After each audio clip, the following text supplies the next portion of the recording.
With that Leander stooped to have embraced her, but from his spreading arms away cast her, and thus bespake him: "Gentle youth, forbear to touch the sacred garments which I wear. Upon a rock, and underneath a hill, far from the town, where all is whist and still, save that the sea, playing on the yellow sand, sends forth a rattling murmur to the land, whose sound allures the golden Morpheus in silence of the night to visit us. My turret stands, and there, God knows, I play with Venus's swans and sparrows all the day. A dwarfish beldam bears me company, that hops about the chamber where I lie, and spends the night that might be better spent in vain discourse and apish merriment. Come thither." As she spake this, her tongue tripped, for unawares "Come thither" from her slipped, and suddenly her former colour changed, and here and there her eyes through anger ranged, and like a planet moving several ways, one self-instance she, poor soul, essays, loving not to love at all, and every part strove to resist the motions of her heart, and hands so pure, so innocent, nay, such as might have made heaven stoop to have a touch, did she uphold to Venus, and again vowed spotless chastity, but all in vain. Cupid beat down her prayers with his wings, her vows above the empty air he flings. All deep enraged his sinewy bow he bent, and shot a shaft that burning from him went, wherewith she, stricken, looked so dolefully, as made love sigh to see his tyranny. And as she wept, her tears to pearls he turned, and wound them on his arm, and for her mourned.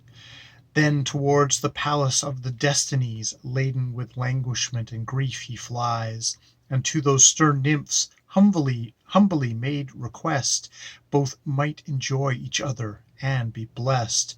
But with a ghastly, dreadful countenance, threatening 1,000 deaths at every glance, they answered love, nor would vouchsafe so much as one poor word. Their hate to him was such. Hearken awhile, and I will tell you why. Heaven's winged herald, Jove-born Mercury, the self-same day that he asleep had laid, enchanted Argus spied a country maid, whose careless hair instead of pearl adorned it, glistening with dew, as one that seemed to scorn it, her breath as fragrant as the morning rose, her mind pure, and her tongue untaught to gloss. Yet proud she was, for lofty pride that dwells in towering courts is oft in shepherds' cells, and too well the fair vermilion knew, and silver tincture of her cheeks that drew the love of every swain.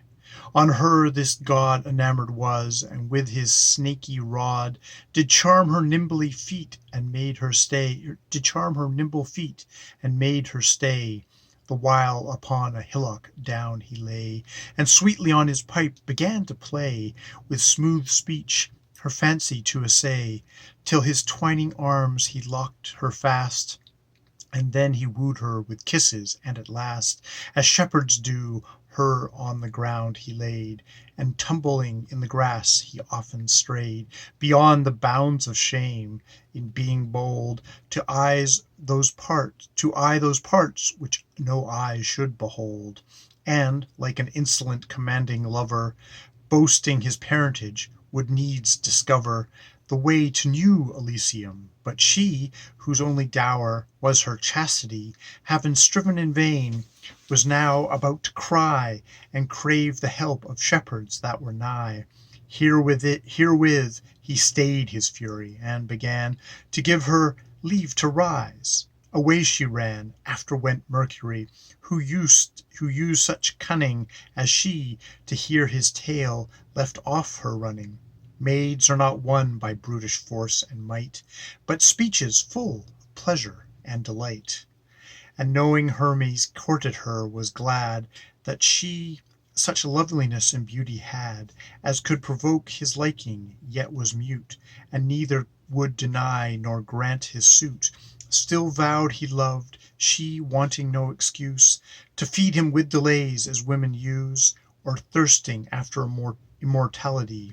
All women are ambitious naturally. Imposed upon her lover such a task as he ought not perform, nor yet she ask.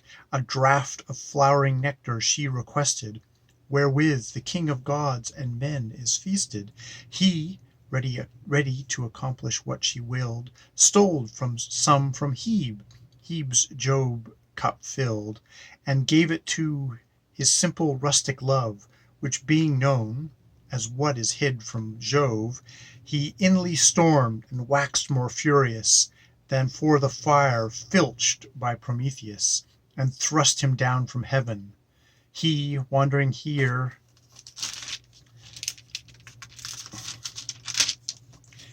in mournful terms, with sad and heavy cheer, complained to Cupid.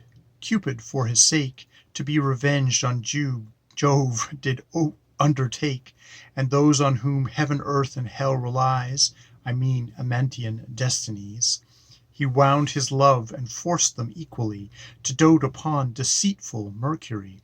They offered him the deadly fatal knife that shears the slender threads of human life, as his fair feathered feet the energies laid, which the earth from ugly chaos' den upweighed. These he regarded not, but did entreat that Jove, usurper of his father's seat, mightily presently be banished into hell, and aged Saturn in Olympus dwell. They granted what he craved, and once again Saturn and Opus began their golden reign. Murder, rape, war, lust, and treachery were with Jove closed in Stygian empery. But long this blessed time continued not. As soon as he his wish purpose got, he, reckless of his promise, did despite the love of the everlasting destinies. They, seeing it, both love and him abhorred, and Jupiter unto his place restored, and but that learning, in despite of fate, will mount aloft and enter heaven's gate, and to the seat of Jove itself advance. Hermes had slept in hell with ignorance, yet as a punishment they added this, that he in poverty should always kiss, and to this day in every scholar pour gross gold from them runs headlong to the boar. Likewise the angry sisters, thus deluded, to venge themselves on Hermes, have concluded that Midas' brood shall sit in honor's chair, to which the Muses' sons are only heir, and fruitful wits that inspiring are shall discontent run into regions far, and few great lords in virtuous deeds shall joy, but be surprised with every garish toy, and still enrich the lofty servile clown, who with encroaching guile keeps learning down. Then muse not, Cupid's suit no better sped, seeing in their loves the fates were injured. I'm going to read that last little thing again. And still enrich the lofty servile clown, who with encroaching guile keeps learning down. Then muse not, Cupid's suit no better sped, seeing in their loves the fates were injured.